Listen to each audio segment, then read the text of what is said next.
அனைவருக்கும் வணக்கம். நான் இந்திய பெண்ணை பாரதி பேசுகின்றேன். லாஸ்ட் டைம் நான் உங்களுக்கு ஓம் சரவணபவ போட்டு 7 நிற வண்ணங்கள் யூஸ் பண்ணி அதில் 6 தீபங்கள் ஏற்றி நடுவில் ஓம் போட்டுட்டு சுற்றி சரவணபவன் போட்டு சொல்லியிருந்தேன். அந்த மாதிரி 6 நாள் உங்களுக்கு ஓம் சரவணபவன் எழுதி 108 முறை எழுதுதுன்னா எழுதுங்க. ஆனால் இது அந்த பங்குனி ஊத்தத்துலேருந்து ஆரம்பித்து போடுங்க அப்படி சொன்னேன். இப்படி பண்ணால் முருகர் வீட்டுக்கு வருவார் சொன்னேன். வேறு ஏதாவது சஷ்டியில் வேறு ஏதாவது ஒரு கிருத்திகையில் கூட ஆரம்பித்து ஒரு 6 நாளைக்கு நீங்கள் போட்டால் நடக்கும்னு சொல்லிட்டு நான் போட்டுட்டு வீடியோவை எடுத்து காட்டியிருந்தேன். அது உண்மையிலே பயங்கரமான விஷயந்தான். முருகர் இருக்கிற ஊருக்கு அடிச்சுன்னு போச்சு. 6 நாளுமே முருகரோடு சம்மந்தப்பட்டு இருந்தேன். 6வது நாள் உண்மையிலே முருகர் வீட்டுக்கு தான் வந்தார். என்ன சொன்னாலும் நீங்கள் நம்ப போகிறதில்ல. அதனால தான் அதுக்கு அப்போ தரையில் அதுக்கு இன்னும் கொஞ்சம் தேடி பார்க்கும்போது தான் ஒன்று புரிஞ்சுது. எல்லாமே மாந்திரிக கோலங்கள் கூட உங்களுக்கு இந்த மாதிரி தரையில் வண்ணத்தை நிரப்பி போடும்போது அதுக்கு ஒரு சக்தி, ஒரு பேய் ஓட்டுறதுனாலும் இல்லை ஒரு பெரிய யாக பூஜைகள் நடத்துறதுனாலும் இந்த தரையில் கோலம் போகிறதுனால வண்ணங்களை பண்ணி போகிறதுனால அதுக்கு ஒரு சக்தி இருக்குது அப்படின்னு புரிஞ்சிச்சு எனக்கு. சரி, அப்போனா நான் ஒரு தனி பிளேலிஸ்ட் ஆரம்பித்து தனித்தனி கோலங்கள். ஆனால் என்னன்னா வெள்ளியில் இல்லைன்னா செம்பில் தகடு மாதிரி மெல்லிய தகடு மாதிரி நீங்கள் கடைகளில் வாங்கிக்கிட்டிங்கன்னா எங்கே கிடைக்குமோ அவங்க நான் கேட்டு சொல்கிறேன் உங்களுக்கு. எங்கே கிடைக்குமோ அங்கே வாங்கிக்கிட்டிங்கன்னா நீங்களே கொஞ்சம் அழுந்த நான் போடுற கோலங்களை வரைய முடியும். இது அதுக்கு ஒவ்வொன்றுக்கும் நீங்கள் தகடு யாருன்னா சொல்லியெல்லாம் செய்ய சொன்னால் கஷ்டம். நீங்களே ஒரு பெண்ணுடைய நுனியில் வரைஞ்ச முடியும். அழுத்தி ஒரு மெல்லிய தகடு மாதிரி இருக்கும். அந்த மாதிரி நீங்கள் செம்பில் நிறைய கிடைக்க வாய்ப்பு இருக்குது. அந்த மாதிரி ஒரு நாளைக்கு போகிறது. இது ஸ்டீம் போடாத வெறும் ஸ்டீம் மட்டும் நீங்கள் போட்டிங்களன்னா உங்களுக்கு ரொம்ப அறிவான ஒரு குழந்தை பிறக்கணும் அப்படின்னாலும் வேறு ஞானம் அறிவெல்லாம் கிடைக்கிற சக்தி மொத்தத்தில் இது சக்தி. முடிஞ்ச வரைக்கும் தரையில் அந்த கோலம் ஸ்டீம் என்ற எழுத்து படக்கூடாதுன்றதுனால கலரில் போடுறோம். அது இல்லாமல் அந்த கலருக்கும் ஒரு முக்கியத்துவம் இருக்குது. முடிஞ்ச வரைக்கும் மெரூன் 99% மெரூன் கலர் கொடுக்கணும்.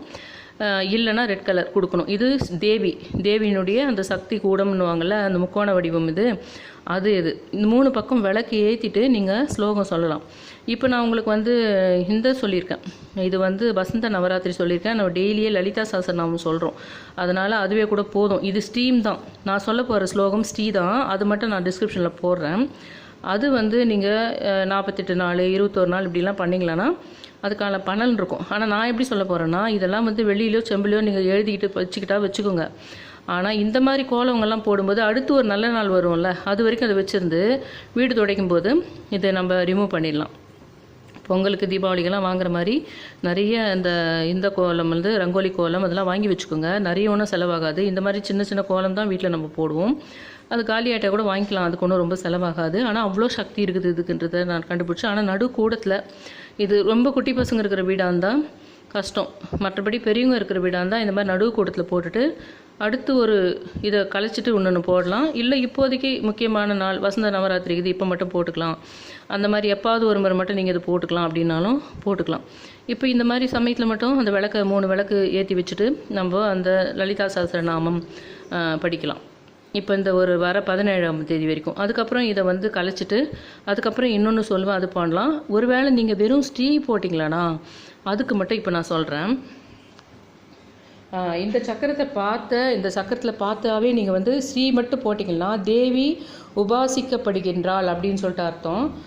இந்த சக்கரம் பல கோணத்தில் இருக்குது. அதில் தேவியினுடைய இருப்பிடம் இந்த சக்கரம் தான் மெயின். இதை தங்கம் இல்லைன்னா வெள்ளி அல்லது தாமிர தட்டில் தான் எழுதணும். அதாவது நீங்கள் ஸ்ரீன்ற எழுத்தை நடுமையத்தில் எழுதி அதை மேலும் கீழே முக்கோணத்தில் கோடு போடணும். அந்த கோட்டுக்கு நடுவில் ஸ்ரீ ஒன்றுமே இல்லை. இப்போ நான் போட்டிருக்கிறதுல ஸ்ரீ மட்டும் எழுதணும். அந்த மாதிரி பண்ணிவிட்டு அதுக்கான ஸ்லோகம் என்னன்னா சதுர்பி அப்படின்னு முதல்ல தொடங்கும். சதுர்பி ஸ்ரீ கண்டை சிவயூபதிவி பஞ்சப்பிரவி பிரவின்னாவி சம்போர் நவபிரபி மூலப்பிருக்கிருதி சதுச்சத் வாரிச்சத் வசிதல கலாச்சர திரிவலய திரிலோகாபி சார்த்தம் தவ சரண கோணா பரிநாதா அப்படின்றது தான். இதை நான் டிஸ்கிரிப்ஷனில் போடுறேன். இந்த ஸ்லோகத்தை தினம் 1008 முறை 1000 தடவை சொல்லிவிட்டு 1000 தடவை சொல்லிவிட்டு 8 டே எப்போவுமே காலின்னா 8 நாள் வரும். ஆனால் 8 தினங்கள் போட்டுட்டு நிவேதன பொருளாக பாயசம் இருக்கலாம். பூஜை முடிஞ்ச பின்னாடி பாயசத்தை குழந்தைங்களுக்கு கொடுக்கணும். ஞானிகள் ஞானத்தால் கண்ட சக்கரம் ஸ்ரீசக்கரம். இது வந்து ஒரு சக்தி வாய்ந்த சக்கரம். நல்ல ஆரோக்கியமான அறிவுடக்கூடிய குழந்தை பிறக்கணுனால முக்கியம். இல்லைனா இது வந்து ஒரு ஞானத்தை கொடுக்கணும், இல்லை ஒரு ரொம்ப அறிவாளி ஆகணுன்னாலும், ஒரு ஒரு சக்தி வாய்ந்த காளியை கும்பிட்றோன்னாலோ, ஒரு மகாலட்சுமியை கும்பிட்றோன்னாலோ, ஒரு லலிதாம்பிகை கும்பிட்றனாலோ நமக்கு ஒரு சக்தி கிடைக்கும் இல்லைங்களா? அந்த மாதிரி. ஏன்னா ஒரு மங்களகரமான காரியம், வீட்டில் ஒரு கல்யாணம் நடக்கும், குழந்தை பிறக்கும், நம்ம தொழில் வளரும், எல்லாத்துக்குமே தான் அந்த ஸ்ரீசக்கரம் முக்கியம். நான் சொல்கிற இது எல்லாமே அந்த ஸ்ரீன்னு போட்ட விஷயத்துக்கு இப்போ நான் சொன்னது அந்த ஸ்லோகம் 1008 முறை சொல்கிறது, 8 நாள் சொல்கிறது, 1000 முறை சொல்கிறது, அதெல்லாம். ஆனால் இப்போ நான் போட்டிருக்குது இப்போ வசந்த பஞ்சமிக்காக லலிதா சஹஸ்ரநாமம் சொன்னதுனால இதை 17ஆம் தேதி வரைக்கும் இதை போட்டுட்டு நீங்கள் அந்த 3 பக்கம் தீபம் ஏற்றுற சமயத்தில் அதை படிச்சுடுங்க. அதை படிக்கிற சமயத்தில் அந்த தீபம் ஏற்றிக்கோங்க. 17ஆம் தேதி இதை நம்ம கழிச்சிட்டு வேறு போட்டுக்கலாம். முக்கியமாக இது பண்ணும்போது வீடு ஃபுல்லாக மஞ்சள் உப்பு போட்டு துடைச்சிட்டு அப்புறம் தான் அந்த கோலத்தை போடணும். அந்த ப்ரௌன் பவுடரை ஃபுல்லாக பரத்திட்டு, அதாவது பூமிக்கும் அந்த ஸ்டீம் என்ற வார்த்தையும் படக்கூடாதுன்றதுனால தான், அப்படியே நம்ம மார்பிள் ஃப்ளோர் தான் இருக்குது, அதனால் அந்த ப்ரௌன் பவுடரை பரத்திட்டு முதல்ல வெறும் முக்கோணத்தை ஒயிட்டில் போட்டுட்டு அப்புறம் அந்த ப்ரௌன் பவுடரை பரத்திட்டு அதுக்கு மேலே ஸ்டீம்ன்றதை நம்ம போடணும் அப்படின்றத முக்கியமாக சொல்லிக்கிறேன். அந்த ஓம் சரவண போடும்போது ரொம்ப சக்தி இருந்தது. இது ரொம்ப காலத்துக்கு முன்னாடியே நம்ம ஏன் பண்ணாத போயிட்டோம், இது ஏன் நம்மளுக்கு தெரியாமல் போயிடுச்சுன்னு ரொம்ப நினச்சேன். அதனால தான் இப்போ நான் அடுத்தடுத்து என்னென்ன இருக்குது அப்படின்றதெல்லாம் பார்த்து கொண்டு வரலான்னு சொல்லிட்டு இப்போ இந்த ஸ்டீம்ன்றதை இந்த லலிதா சஹஸ்ரநாமம் எப்படியும் படிக்க போகிறோம் ஒரு வாரம், இந்த சமயத்தில் இதை போடலாம் அப்படின்னு சொல்லிட்டு போட்டது. சக்தி பீடமாக அந்த உலகத்தினுடைய முதல் நாயகியான அந்த சக்தியினுடைய முக்கியமான அந்த இதுவே வந்து அந்த முக்கோணம் தான் அப்படின்றதுனால அது போட்டு அந்த மெரூன் வண்ணம் அதே போட்டிருக்கேன். இது வந்து ரொம்ப சக்தி. இதை ட்ரை பண்ணுங்கள் அப்படின்னு சொல்லிட்டு கேட்டுக்கிறேன். என்னோட சேனலை சப்ஸ்கிரைப் பண்ணுங்கள், ஷேர் பண்ணுங்கள், லைக் பண்ணுங்கள், ரொம்ப ரெக்வஸ்ட் பண்ணி கேட்டுக்கிறேன். Thank you all.